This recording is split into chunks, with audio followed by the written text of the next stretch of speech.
সময় সবসময় সমান থাকে না। কখনো সে আনন্দ নিয়ে আসে, আবার কখনো বেদনার ভাঁজ চাপিয়ে দেয়।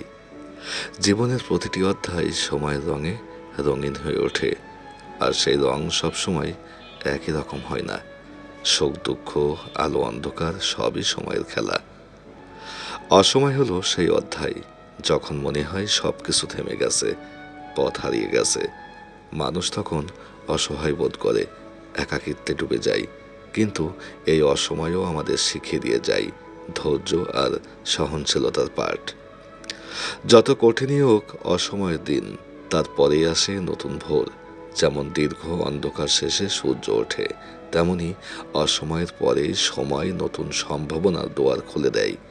তাই সময় ও অসময়ের এই যাত্রাই আমাদের জীবনকে পূর্ণতা দেয়।